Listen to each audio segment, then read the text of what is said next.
Good evening. Welcome, everyone, to episode number 39 of Every Day is a Story All Its Own podcast. My guest tonight could have been on some of the different brands that I do, could have easily been on Into the Outer Realms, but the idea of knowledge as telling the story of humanity.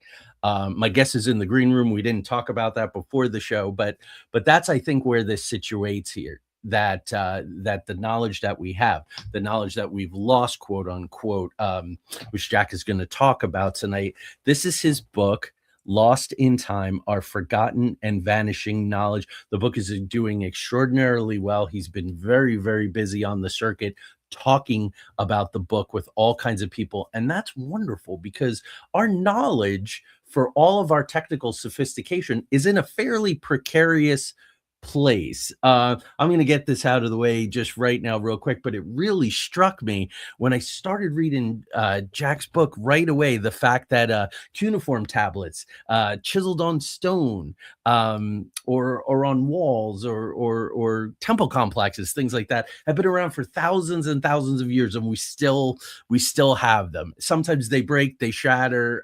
Sometimes leadership at the time scribbles them out, but we have these things. The paintings in Lascaux in the caves, 22,000 years old, telling some of our earliest stories.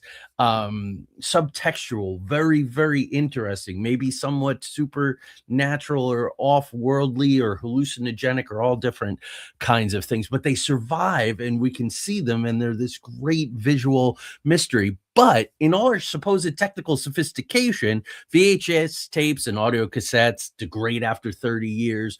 I am old enough that I've got to get rid of a lot of cassette tapes. When you would take a pencil and wind them because they were getting, or a VCR eating your VHS tapes. A DVD may last a century. They don't know because they haven't even been around that long. And floppy disks only last about 15 years. But even if they lasted longer, you have to have the software. You have to have the computer, rather, the hardware, and maintain it in order to use those things. Anybody young in the audience is going, I don't even know what you're talking about with these things. So we're going to talk about that tonight. We're going to talk about very sophisticated data capture systems. So let me play our very short opening for this show, and we'll come back. I will read Jack's bio, bring him on, and we will get right into it, and we'll spend about an hour together. Welcome to the show, folks.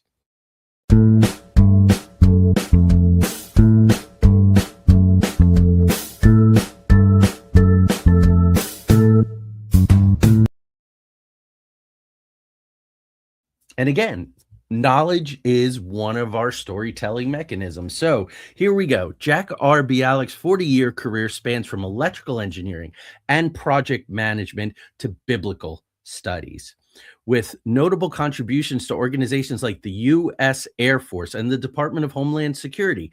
His industry-impacting paper, presented at the Motorola Systems Symposium in 2000, stands out among his many achievements, and I will ask him for some details on that. His unique experience led him to be invited to be a reviewer for the White House's Broadband Technology Opportunities Program, marking another career highlight. Today, as the Chief Technology Officer of a niche crypto mining company, he continues influencing the technology landscape. However, Jack's interests extend beyond his profession, with a certificate from the Awakening School of Theology and his interest in ancient history. His commitment to societal welfare is seen through his involvement with at-risk teens, clean water initiatives in Hawaii. Jack is a consummate professional and committed humanitarian, exemplifying the power of lifelong learning and altruism. A true polymath, transdisciplinarian, man after my own heart, though way more accomplished than I am. So please say hello to Jack Bialik. Good evening, sir. Oh, hi there, Joey. Thank you so much. That was very nice of you.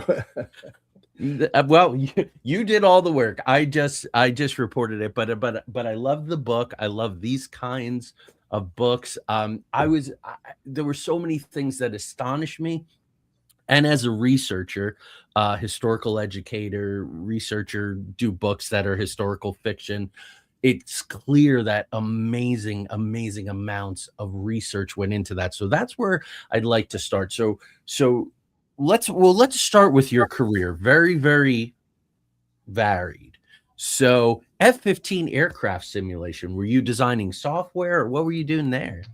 Yeah, well, I worked at the Air Force Base in Georgia, and we worked with the aircraft to make sure that the central computer, the CC on those aircraft, worked.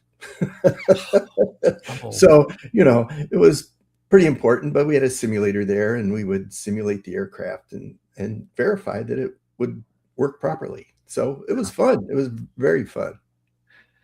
and that's the F-15, which people love. I have a model of that downstairs. Just an amazing aircraft and expensive hardware. So a lot of responsibility, Yeah, plus the I got the pilot's eyes. I Yeah. was gonna say I got the crash one. So, well, on the On simulator. purpose? Oh, yeah, on the simulator, yeah, but still, those simulators are wild. How about Motorola? So what you did at Motorola and the paper that made such an impact? Yeah, yeah. I had a long tenure at Motorola. I worked there 25 years, which is probably unheard of these days. I mean, people move around a lot, but it's a great company. And I was very technical, with an engineering background. I did a lot of work in technology.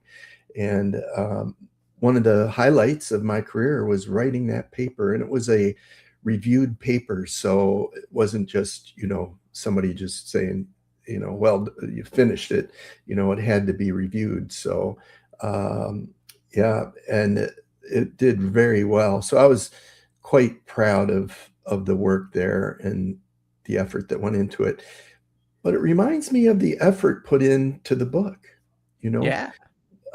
it took 10 years to put this book together. Um, and, it's just information that I started to gather all over. And when I wrote the title, Lost in Time, Our Forgotten and Vanishing Knowledge, it makes you think, how can you write about something that's forgotten and vanishing? I mean, how can you do that? And well, you know how. You read the book. Through a lot through a lot of hard work. So I point out that the bibliography is more than 30 pages. There are 421 footnotes, and you read books, watched documentaries, read magazine articles, websites. So the different kinds of sources that you drew from are truly impressive. Did that happen organically? Was there a systematic approach to, like, how did the idea for the book come, and then how did you go about doing it? Yeah, well, what's interesting about this topic, and as we talk about it more, you'll start to realize it here. Um, Once you kind of turn the way you're thinking about history a little bit, you'll see examples of this all over the place. And I'm still finding examples today, just amazing. And so that's kind of what happened to me. The very first thing, when I saw, I'll just say ancient Roman vending machines, in 10 BC in Rome by the hero of Alexandria, who is a big inventor. They have books from him, and they can see how they were designed. And I said, what? They had vending machines? And, I thought vending machines were created in the 1600s in English taverns. And no, they were done a long time ago. And I said, wow, well, that's interesting. I wonder. And then I saw another fact. And then I said, wow, that's something that we're doing today. And they did it 2,000 years ago or whatever the time frame was. And as you start paying attention to this, you'll see more and more examples. And that's what happened to me over time. I just kept seeing things, and I would be watching a TV show, or I'd be just Googling something or watching a video on Netflix or whatever. And I'd say, wow, there's another one, there's another one. And nobody was putting the two plus two together. They were just saying, oh, that's an amazing fact. Oh, that's amazing. Oh, the Chinese had swords that in 2,000 years ago that never got dull. they didn't even corrode. Oh, that's interesting. Medieval ones do. So you know, you just start seeing this over and over again, and that's kind of how the book came about. And my thought was that this awareness can be a catalyst for change. So by making us aware that this cyclical, knowledge, where we find something, we lose it, we find it again, we lose it again, we do this over and over again to ourselves, by making people aware, maybe we'll change and help to keep our knowledge for future generations. There you go. That is an impressive mission. So let's see where I want to go. So let's start now and then we'll kind of go back. So digital files are precarious. They're given to corruption, accidental deletion. They're made obsolete by new software, massive solar flares, terrorist attacks on infrastructure.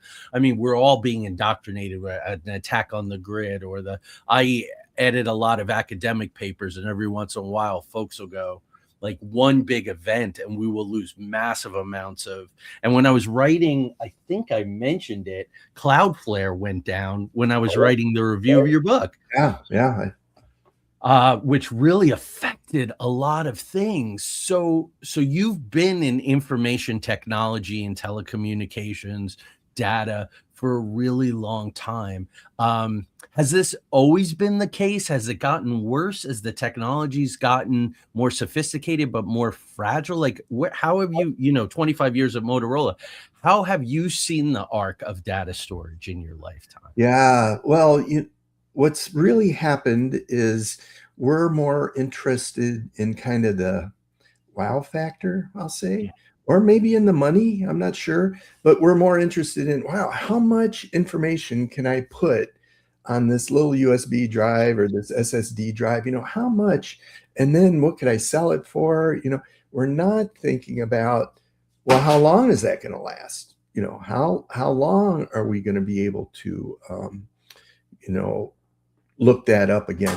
So I had a case the other day where I was looking on a USB drive.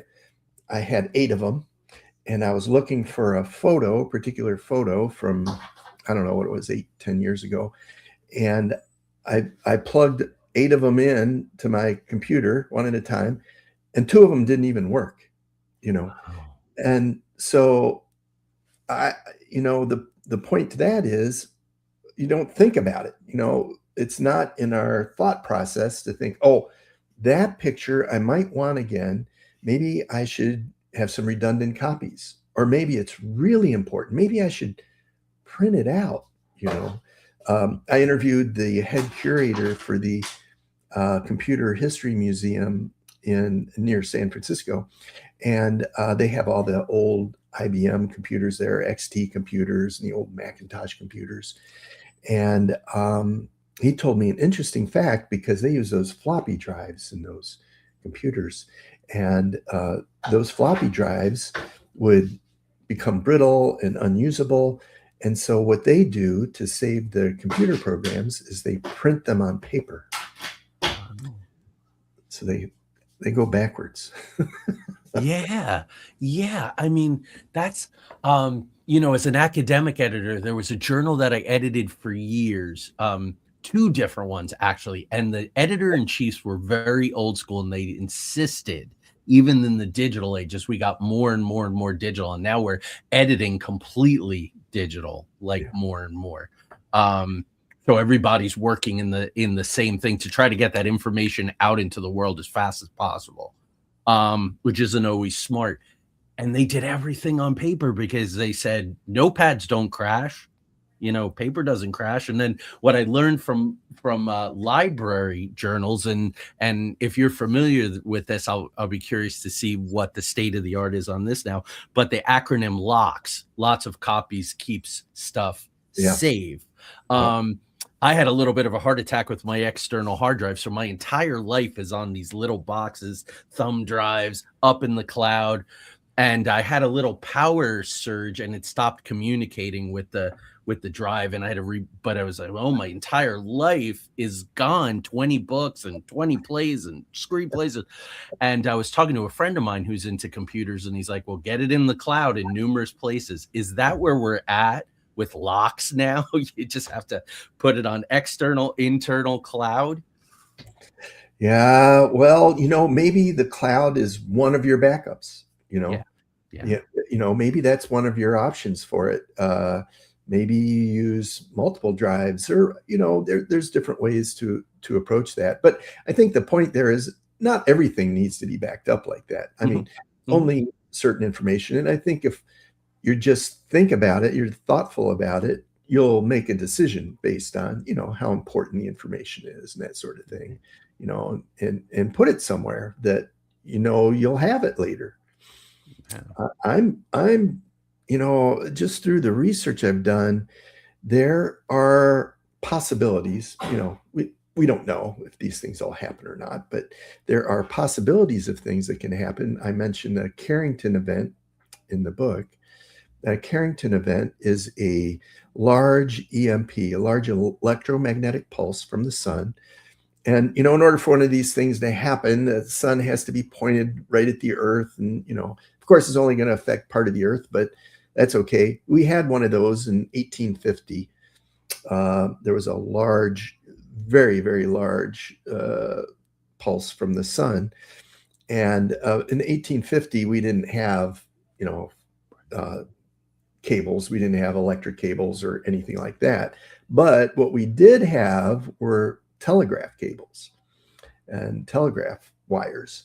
And that EMP energized those wires with energy and caught fires at the telegraph stations. And could you imagine today if we had one of those pulses, that was hit some big city in the world, you know, uh, what would happen, to the homes or to the computer equipment or to the data centers, or I don't know. There's some protection built in there, but we I don't know if we've thought about that kind of a thing happening. Yeah. Yeah. I read about it here and there, but it feels like we're a little defenseless against that if it was to I mean, there's your average person, your surge protectors are not, No, even your fancy, I have very no. sophisticated ones and you still wouldn't. So let's go backward. We're gonna come forward again systematically now as we go. But this idea of these modern inventions, and you teased one like the Roman vending machine, that have their roots hundreds and even thousands of years ago. Could you tell the audiences briefly how a Roman vending machine worked? Yeah, sure. Well, this vending machine, so you can look it up yourself. Hero of Alexandria is a big inventor, and he made this vending machine. You'd put a Roman coin in, and it would dispense holy water at temples. And he had a version of it that would make steam, and the steam would come up on the idol's face. They'd have an idol on the wall there, and it would put steam on the idol's face to make it look like it was crying.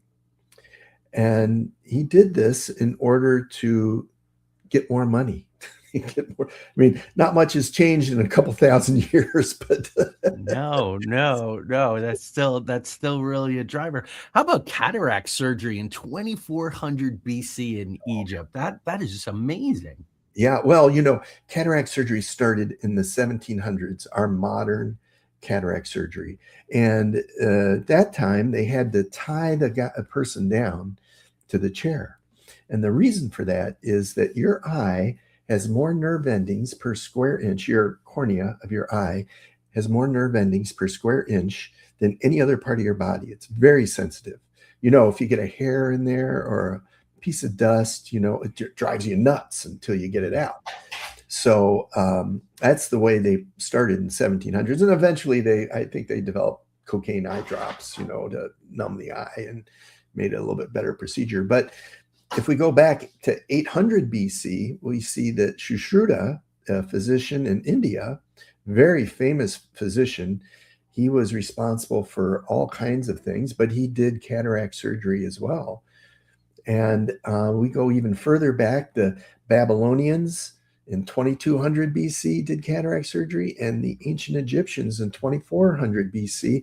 We have the Ebers papyrus that shows them doing that procedure on a person, the cataract surgery. So, we think it's probably a new invention, but, people have needed cataract surgery since the beginning of time, you know. Yeah. And there's other examples. One of the other ones is, should I okay Sure, if I go on? please. Yeah, yeah. Yeah, plumbing. You know, Yeah, plumbing. We talk about the needs of humans. We all need the plumbing. A lot of people think that Thomas Crapper invented the first toilet in 1861, but no, he only improved it. And the first toilets were actually in the 1500s in England castles, is where they first had them. But if we go further back, the Babylonians, well, of course, the Egyptians had them in 500 BC. They had running water and they had sewers. The Babylonians had them in 2900 BC, and even back as far as Neolithic people in the Orkney Islands in Scotland in 3000 BC, they had sewers and toilets. And yet, in the Middle Ages, in the 1300s, the sewage ran off the top of buildings and into the streets yeah, because there were no sewers, there were no toilets. And so, here's an example of something, just a simple thing that we need, that if we could just not forget it, you know, keep, yeah. keep it in our mind, or have it written down, or use oral tradition, or whatever, however you want to do it. We could save that knowledge. Maybe we could have stopped the bubonic plague or the Black Plague, in Yeah. the Middle Ages. Jack, let's talk about that for a little. Um, is the knowledge is simply lost? I mean, I suppose if you have a civilization, and we've had civilizations that have collapsed, and you talk about that, and we'll talk about that a little longer. Is it purposely suppressed, like people are trying to wipe other people out? Is it our modern arrogance that we have so much, right? You and I were laughing a little bit about Ancient Aliens, which is just a really extreme set of interpretations through a very narrow commercial lens of some really, really, I think, very interesting things, the proof of how things were done so long ago. So, in your research, what are the key factors that we have lost this knowledge, that it's vanished? Well, I had a little bit of an epiphany, and I have to say, this happened just a few weeks ago, actually. Because originally, what I did is I said the reason we lost this information and this knowledge is because of wars, earthquakes, fires, floods, you name it, some event like that. And that is true. I mean, we did lose it because of that. But here's the thing. I think what it really boils down to is we lose this knowledge because we don't care. I mean, we don't care to keep it. If we cared, we would make arrangements to save it. It's just really simple. If you have something you care about, you make sure it gets saved. You put it in a safe, or you put it somewhere where it's going to be around for whatever purpose you need it for. And so, I think it's a more cultural thing. I think it's bigger than a single person. It's got to be us as humanity, as a people, that we want to save the information, and we will do things to save it so future generations can have it. Right, right, and it's yeah, it's getting important. So let's talk about ancient triumphs. Really interesting things. Talk a little bit about the use of zero in mathematics. I think a lot of people don't know how zeros in mathematics allowed great progression in so much of what we do. Yeah, zero is an interesting number Yeah. because if you look back in time, um, you look back, let's just say Roman times. Many people are familiar with Romans and their mathematics. Um, Write me zero in Roman numerals. I got Can't nothing. can't do it. There's no zero. And so, but what's interesting about that is there was the number zero. The zero was used well previously. I believe the Babylonians and had the number zero, and a lot of the earlier civilizations had that concept. Um, and and we kind of forgot or didn't need the number zero for many, many years. And it wasn't until I think it was the 1400s, 1500s, until they started doing a lot of trading on ships, and they needed to keep track of inventory. And that's when they started using the number zero again. So, this is another example of where, we have some piece of knowledge, we lose it, and then we find it again. Yeah. Wow. How about just really cool fountain pens? I knew a guy, I worked with a guy in the middle 1990s who was a fountain pen freak. That was his thing that he always collected. So I was very, very surprised. You think of fountain pens to be something like maybe the 1950s, 1960s, but not the case. Yeah. I was super surprised when I came across this. The first fountain pen was patented in 1884. Huh. Um, and you would think that would be the first one, but we see that in 1709, Nicholas Bion of France uh, proposed such a device, and the oldest one that we have that's surviving is from the 1700s. Um, but I think what's interesting is that writing techniques do change over time, and certainly a fountain pen wouldn't have been useful in writing on a stone tablet, you know, but fountain pens um, were used way back in 200 BC Wow. in the Byzantine Empire. They had a novel, kind of an octagonal shaped ink pot with an opening on each side, and the fountain pen uh, type of device was used back then. So these things come and go. That It's stunning to me, and I'll tell you why. As my audience knows, one of the things that I do is that I'm an enthusiast about the golden age of piracy, from about 1713 till about 1726, and I portray a historical character named Angus MacGregor, who is a scribe, and his nickname is Quill. And so my books are called The Cannon and the Quill, the cannon being Blackbeard, or the sword, the pen is truly mightier than the sword. But I can't imagine. So Angus is there in this, 1718, 1719, 1720. I can't imagine his nickname being Fountain Pen. I mean, it's just amazing that technology was there and people just said, "No, I don't see it.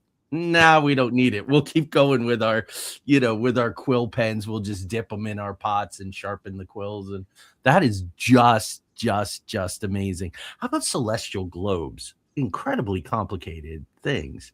Yeah, well, that really amazed me. So there are some scholars that study these globes, and these globes are interesting because they're hollow metal globes, and they're celestial, meaning they show the different stars and maybe constellations around the outside. And celestial globes have been around for thousands of years. They have copies of them in ancient Rome and that sort of thing. But what's interesting about this one, so in the 1400s, there was a family in Lahore, India, that made these globes. And what makes these globes very special is that they are made of metal and they're hollow. And using today's manufacturing techniques, uh, it would be nearly impossible or very, very difficult for us to know how to make a globe. Today, what we do is we make two halves, we put them together, and then we weld it and then sand it down, to make a hollow globe. But these globes are one piece. They've x-rayed them. They know they're not, put together. And when that family died out after several generations, the manufacturing technique was lost. We don't know how they were made. So there are some, I think they have them at the Smithsonian, they have them at various museums. There are many examples of those globes, but amazing how the family made those. And, we don't know how. Yeah. Um, this is also a little sideways, but not really. It's just your scholarly opinion after doing this for a decade. We talked about ancient aliens. Well, duh, it's alien. Well, it's sound levitation. It's sound vibration that chisel. There are places all over the world, really interesting places where you cannot put a piece of paper between two immense stones that were brought from hundreds of miles away. Jack, what do you make of this kind of stuff? Are there mundane explanations? Because I also do Into the Outer Realms, and some of my audience is from that world. Do you allow for things like sound vibration, levitation, or things of that nature? Where are you at with the unexplainable of some of this? Yeah. Well, I'm going to answer that question a little bit different way. Okay. I did a really simple calculation, and anybody can do this. No problem. You can do it yourself. It's really easy. You just need a calculator. So let's take the Great Pyramid of Giza. There's 2.3 million stones. They're 3 to 7 tons each, right? And commonly, it's believed those were built over 20 years. So if you do the math and figure it out, just do the division, you would have to lay 1 3-ton stone every 2 minutes, 12 hours a day, 365 days a year for 20 years in order to put one of those together. And oh, by the way, it has to be perfectly level, it has to be perfectly flat. You can't put a card in between them. And, that pyramid is perfect and has stood the test of time, over 5,000 years or whatever it's been, or more, depending on who you talk to. But, whatever technology, they didn't have a wheel, they didn't have a pulley, they didn't have some of the common techniques that we would use. So how did they do it?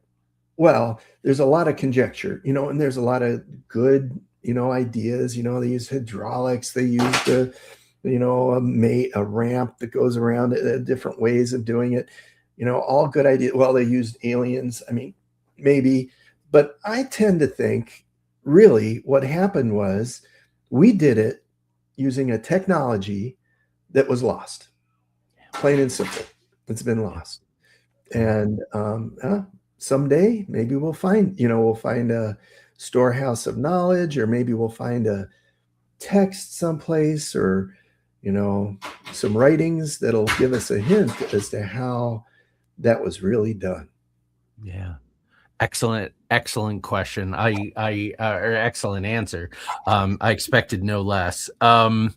So how you talk in the book about no less than 16 lost libraries. Everybody knows about Alexandria, the Great Fire there, and all of that. But this has been a recurring theme of these repositories that, for a number of reasons, what are the two or three that you find the most compelling, interesting? Yeah, there's so many. I think UNESCO listed in the 2000s alone, what was it? 6,000 libraries that were either destroyed or partially destroyed, or had some problem with them. And it's most unfortunate, and we do it to ourselves. We look at it. They estimate over 1 million artifacts were lost during the wars in Baghdad, and we did it. We, meaning people. Wasn't just one country. There were Yeah. several people involved in it, and we just. I think back to what I said previously about we don't care. We don't. If we cared, we wouldn't do that. you know? And I say we, I mean the big we, all of us on this planet. You know, I think that really struck me the most. How many artifacts were lost there, and once those are destroyed, you can't get them back again. They're gone. Of course, unless there's a copy. But I mean, many of those artifacts, there's not copies of them. Yeah. Yeah. It just it would arrogant be the wrong word? It feels like there's a real arrogance there. Oh, Well, we don't need that. yeah, yeah. Well, That's I worthless. think it happens a little bit differently. I think it's Okay. like this is more important. You know, oh, it's more important that we drop these bombs over here. Than Right. oh yeah, maybe the information is more important. Maybe our children are more important than this bomb. But I don't know. I'm just saying. It is a priority. It has to be a priority, or it's not a priority. Right. Right. Have you found, though, evidence with some of these libraries that it was done pointedly to erase the impact of a Oh, culture? I mean, oh, please. without a Yeah. doubt. Yeah. Qin Shi, in 200 BC, the man, the emperor, the first emperor of China, who, built that great mausoleum in China with the 7,000 terracotta warriors. It's just amazing.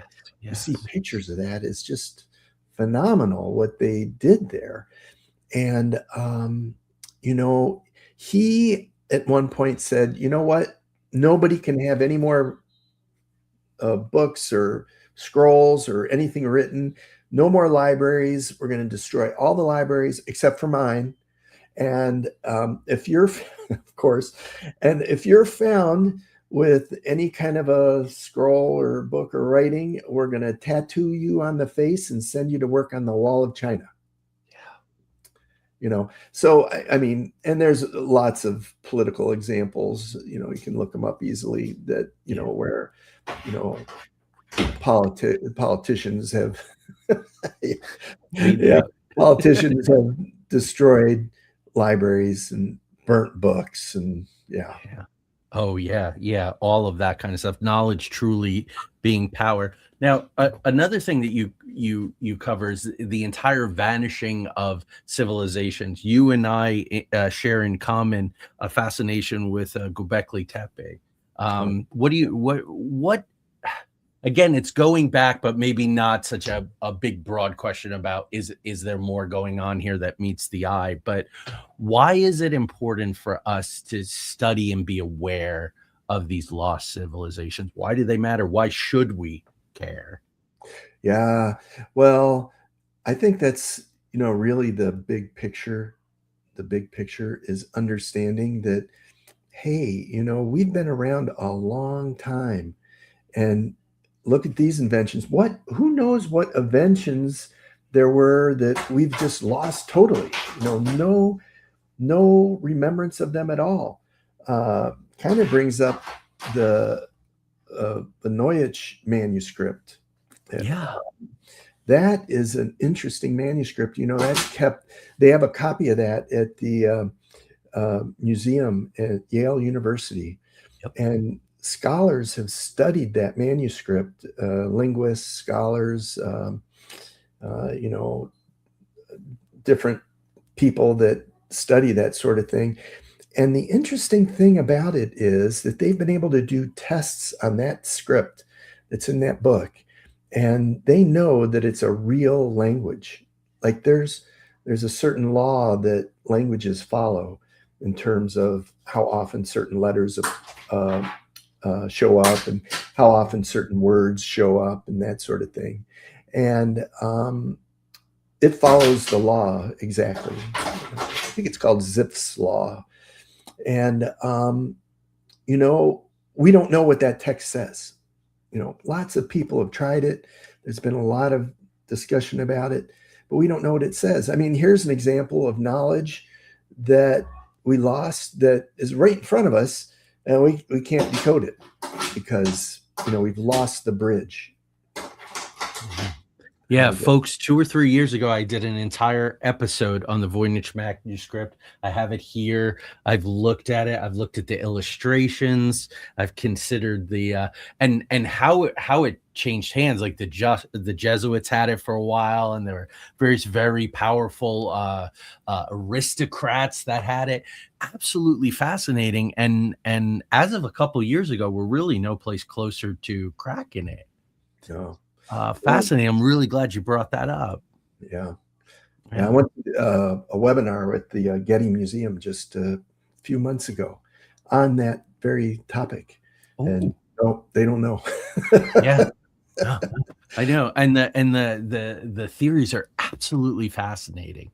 Yeah. Absolutely fascinating. Let's talk about let's move current here. One thing that I love to talk about is extinction prevention banks. Yeah. Well, there are a lot of efforts underway to try to save, our knowledge, our wisdom. The seed bank in Slivabard, Norway, is a great example where they have over 1 million seeds stored way up north in the cold weather, and they've stored those seeds for future generations, or if something were to happen and that sort of thing. But I just read an article just a month ago where global warming is causing a problem. Oh And no. that seed bank cannot sustain itself if it gets too warm up there. So, sometimes our best efforts are thwarted by nature, but there are places. Oglethorpe University has the Crypt of Civilization they've put in place. They put that crypt there in, what year was it, 1935? And they put all kinds of information. Now they put, microfiche in there for future people. And now you got to wonder, well, so what? Somebody in 1,000 years finds it and they don't know how to read, whatever language it's written in, that's a problem. But it's not supposed to be open until the year 8113. So we're probably pretty guaranteed that, we need some kind of a transition plan to be able to read those microfiche, if they're even able to read the microfiche and they don't, turn into dust. Yeah, because the microfiche is it doesn't have an incredibly long shelf life. How'd they come up with that year 8113? I'm not sure. That's yes. How about this was fascinating because they're not just what we think they are. But I'll maybe interject a few things to sort of guide it. But for now, just the general topic of time capsules. Yeah. Yeah. So there's so many time capsules out there. And it's a good effort, I think, on a lot of people's part. They put information out there. But the problem is they get lost, they get destroyed, they get, forgotten. There's a famous one, the George Washington time capsule. You can see there's a newspaper clipping you can actually see where it talks about George Washington burying that at the White House in 1793. And I know they're doing some construction over there now. Maybe they'll find it, but it's been lost. We can't find it. And Jack, if I remember correctly from the book, wasn't like a building or something built on top of a time capsule that is now like just no longer accessible because there's a building there. I mean, am I remembering correctly? Yeah, that happens. Yep, for sure. All kinds of examples of where they get lost. And Yeah, they're not where they thought it was. It's Yeah, yeah, yeah, somehow they didn't make a good map. Not all time capsules are in the ground though, turns out. yeah, yeah. Well, we've sent some into outer space, uh, in the hopes that that'll be around for a while. Of course, Yeah. space is pretty big. I don't know.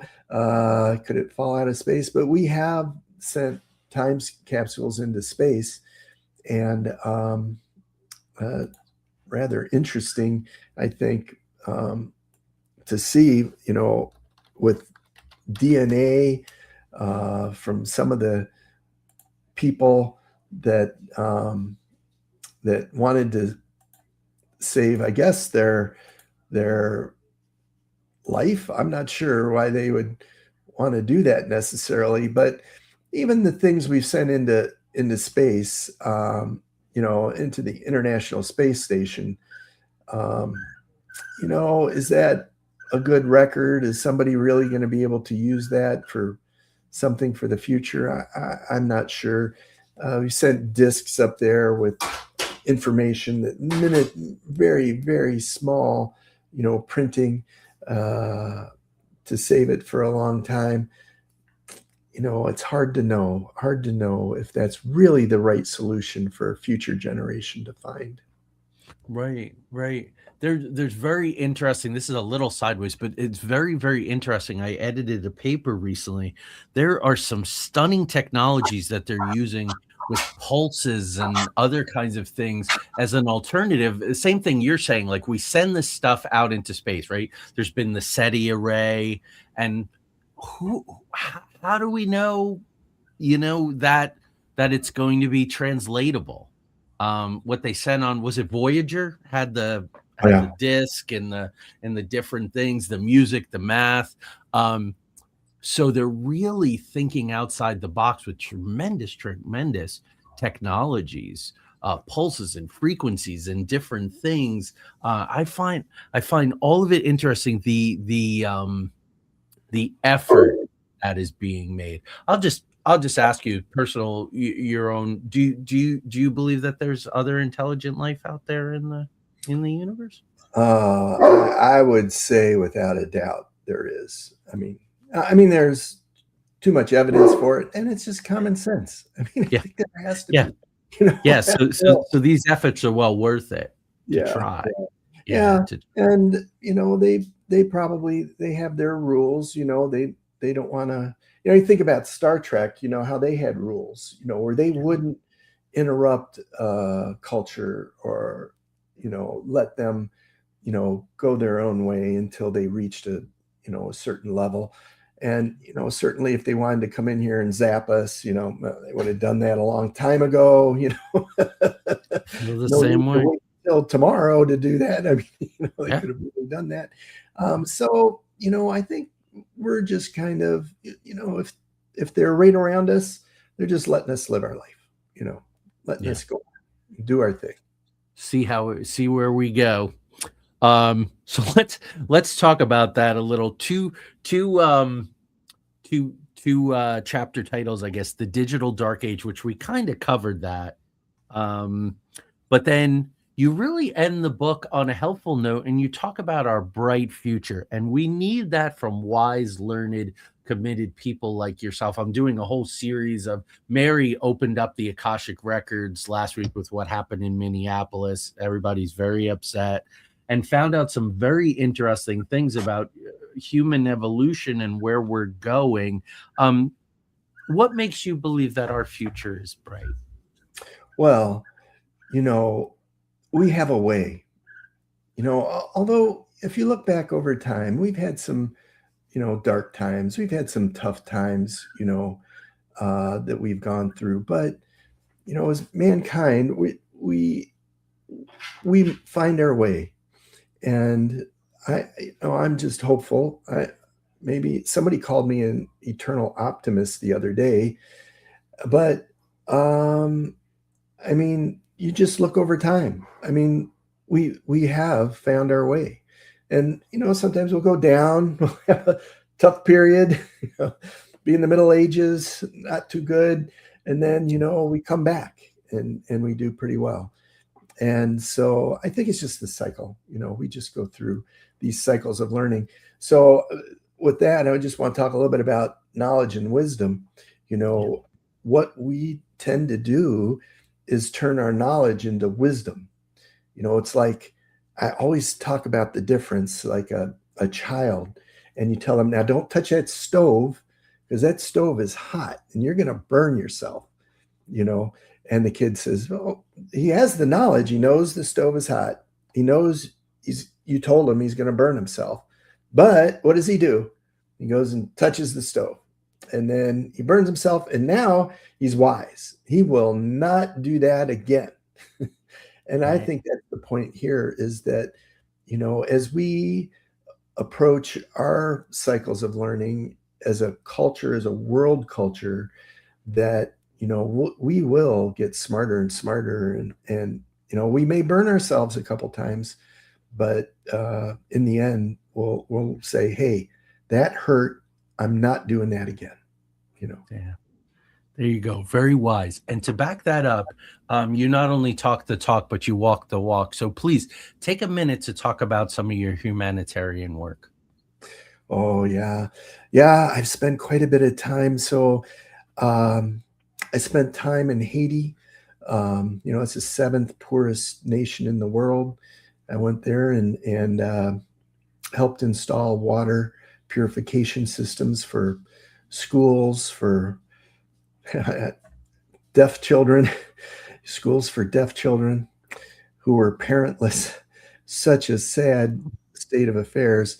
That country is in such difficulty, but that's been one of the things I've helped out with. I've also helped teens that were in need, teens that were at risk. Uh, we had a program. We put uh, hundreds of kids through a program where we helped kids, and helped them to get through tough times in their teen years, which is a really tough time, as we all know. We've all been through it. So yeah, so those are a couple of the things. But I continue. I participate in my uh, spiritual walk, and I help on Many Mansions Spiritual Center, which is a uh, online community that I help with. And so I continue to do things to try to help out, help our world out. Well, I applaud you because we need it. We need it. And I think being an eternal optimist right now is another act of positive rebellion against the trend. And I think it's okay if we lose our hope, then what's the point? We don't need the knowledge, which Yeah. will never become wisdom and all of that. So what are you working on? Is there going to be a sequel, or are you going in another direction with your work? What's keeping you busy these days? Yeah.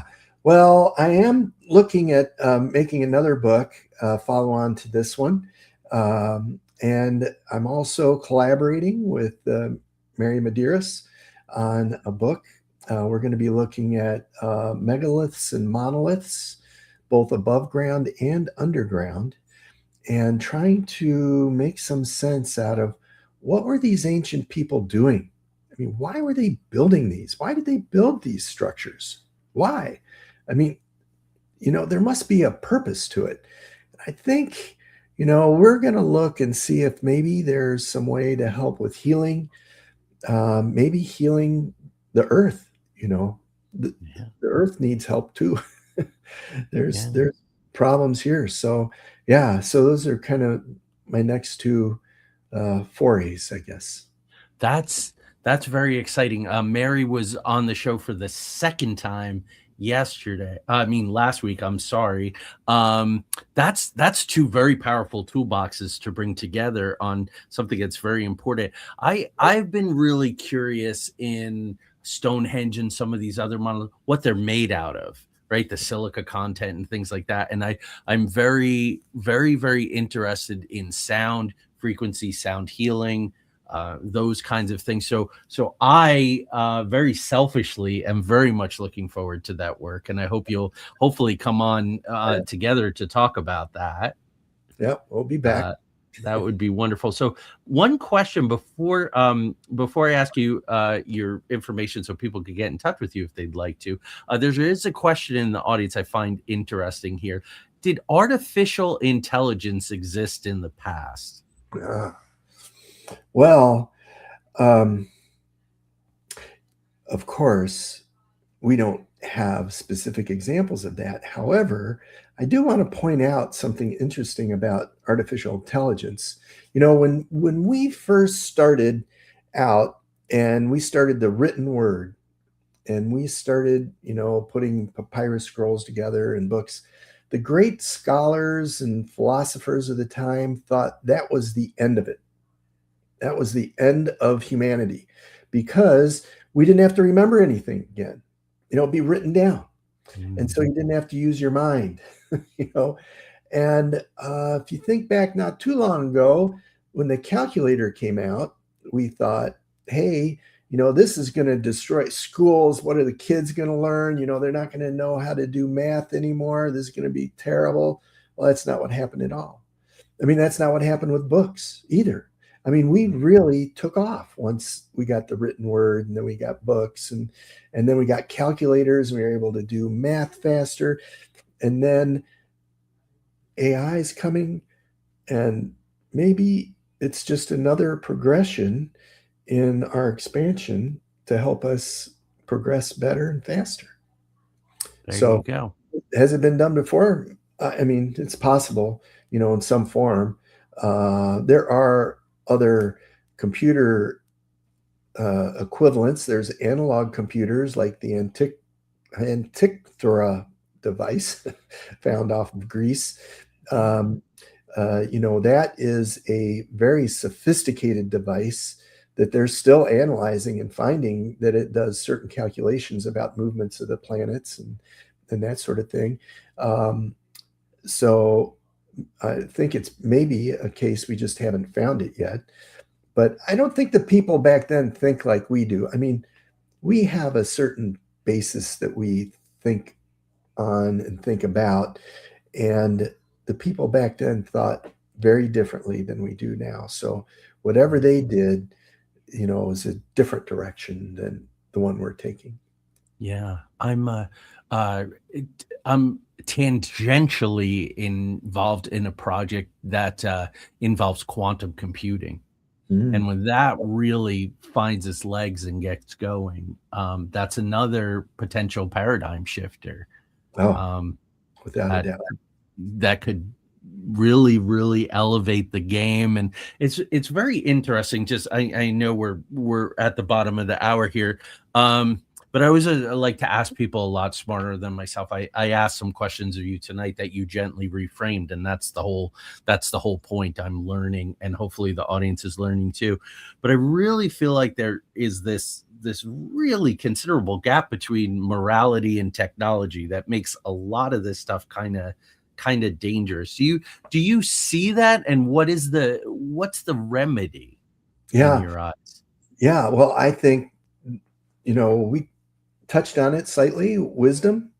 Okay. Wisdom is the proper application of knowledge. It's the right application. And if we use the wrong application, we will figure that out because it will not be a good ending if it's the wrong one. But we just need to be intelligent. We need to be wise about what we're doing so that it is the right way, the right purpose. Yeah. So Jack, before I let you go, if people want to get in touch with you, follow your work, find out what's out there, how's the best way for them to go about that? Best way, go to my website, lostintime.world. Lost in Lostintime.world. time. Oh, neat. I've never heard the dot world extension before. Yeah. Yeah. It turns out you can use just about any extension you want, but Oh, okay. So more knowledge that we learned today.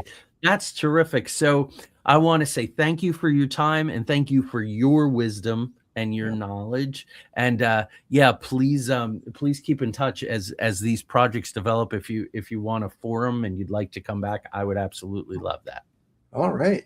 Thank you so much, You're Joe. welcome. So I'm going to drop you out. You can stay or go. It's up to you. And I'm just going to finish up. So thank you.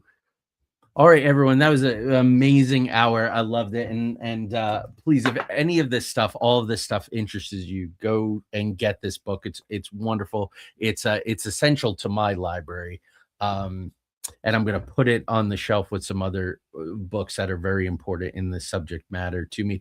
Want to remind you that I am going on tour for the next 3 weeks. I'm leaving next week, and I will be doing my Cyrus Avery Father of the Mother Road tour. Tanya and I will be out on Route 66. We're very excited about it, but I will be coming back in about a month with 2 brand new episodes. Penn Densham, the Oscar nominated writer, filmmaker, and now photographer, digital, wonderful stuff. You might know him from Robin Hood with Kevin Costner, probably his most famous film, but also Moll Flanders, also Houdini. He also resurrected Outer Limits and Twilight Zone. And then, kind of with this theme more of like with Mary and with Jack tonight, Dr. Robert Atkinson, um, A Pathway to Peace, Unity. Very important, again, topic. So I'm going to keep giving you guys as much hope and as much reason to hope from very wise people as you can handle as we go. And then Tanya and I are going to be doing some Into the Outer Realms things together, and I'll continue to bring you the story how to Every Day is a Story All Its Own. I'm working on the second edition of the book Every Day is a Story All Its Own, and very exciting endorsements coming in for that book. There's a lot of excitement. I'm busy reading some wonderful books. If you're looking for some terrific autobiographies of actors, really good stuff.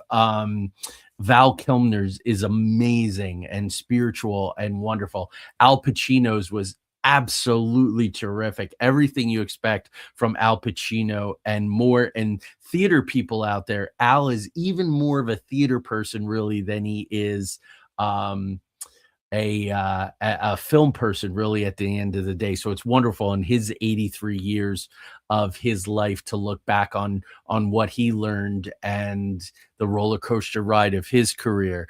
Andrew McCarthy's book about the Brat Pack years in 1980, some very interesting stuff.